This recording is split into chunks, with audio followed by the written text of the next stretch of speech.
Bonjour et bienvenue sur Isobourse. Jeudi 17 avril 2025, au terme d'une semaine écourtée pour Pâques, l'indice CAC 40 a terminé sur une hausse hebdomadaire de 2,55% à 7285 points, portant son repli à 1,29% depuis le début de l'année 2025. Alors après 3 semaines consécutives de repli, le principal indice de la Bourse de Paris a marqué une pause, à l'instar de ses homologues de la zone euro qui ont tous clôturé la semaine sur une note positive. De l'autre côté de l'Atlantique, en revanche, les indices Dow Jones, S&P 500, Nasdaq et SOX ont terminé cette semaine écourtée sur des reculs allant de 1,5% à 4%. Alors depuis le début de la guerre commerciale initiée par le président américain Donald Trump, l'analyse des marchés mondiaux, selon le consensus Isobourse, continue de plaider en faveur de la prudence à moyen terme. La majorité des indices mondiaux affichent en effet des signaux de tendance défavorables, à l'exception notable des indices belges et espagnols qui parviennent encore à résister. L'IBEX 35 espagnol s'impose comme l'indice le plus performant de la zone euro depuis le début de l'année 2025, avec une progression de 11,41%. Alors pour les fidèles de la chronique Isobourse, cette performance n'a rien de surprenant. L'indice ibérique a fait l'objet de nombreuses analyses au fil des mois. Principal indice de la bourse de Madrid, l'IBEX 35 évolue dans une tendance haussière de moyen terme depuis la validation en janvier 2023 du croisement haussier des courbes de pression Isobourse 5 et 20 mois. Depuis le signal, l'indice affiche une hausse de 43%. En deuxième position, du palmarès de la zone euro en 2025, on retrouve le DAX allemand avec une hausse de 6,51% depuis le début d'année. Cependant, un signal de vente en formation laisse entrevoir un possible retournement de tendance. En effet, un croisement baissier des cours de pression Isobourse 5 et 20 mois pourrait être validé à la clôture d'avril 2025, mettant fin à une dynamique haussière entamée en novembre 2023. Depuis le signal, l'indice phare de l'économie allemande a enregistré un gain de 30%. Donc rendez-vous fin avril 2025 pour vérifier la validation ou non du croisement baissier.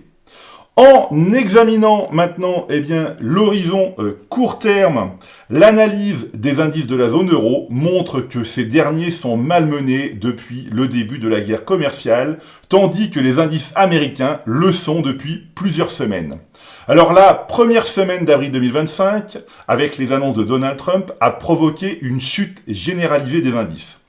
Le CAC 40 a confirmé un croisement baissier des cours de pression Isobourse 5 et 20 semaines au début du mois. Ce signal, bien que tempéré par un rebond, continue d'exercer une pression baissière sur l'indice parisien. De même que le consensus à moyen terme, l'analyse à court terme continue de plaider en faveur de la prudence sur les marchés financiers. Alors cette prudence se confirme également sur les actions. En effet, sur les 200 titres les plus échangés aux États-Unis et en zone euro, l'analyse Isobourse révèle que plus de 70% d'entre eux sont inscrits dans une tendance baissière de moyen terme ou en instance de l'être. Alors, malgré une volatilité marquée ces dernières semaines, de nombreux titres ont fait preuve d'une résilience notable, notamment ceux affichant une tendance haussière à moyen terme selon Isobourse. Alors avec une performance remarquable de 630%, Banco de Sabadell figure parmi les meilleures progressions encore en cours.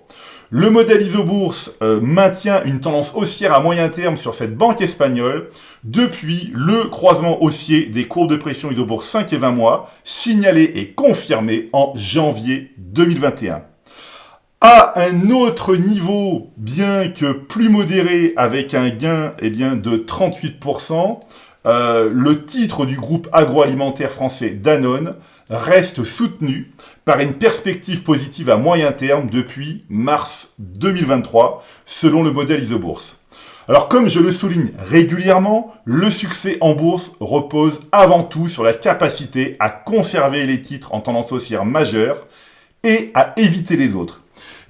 Prenons l'exemple de l'action LVMH qui a perdu plus de 7% cette semaine, eh bien, sans surprise, le modèle Isobourse reste négatif à moyen terme depuis le croisement baissier des cours de pression 5 et 20 mois signalé en août 2023 sur le groupe de luxe.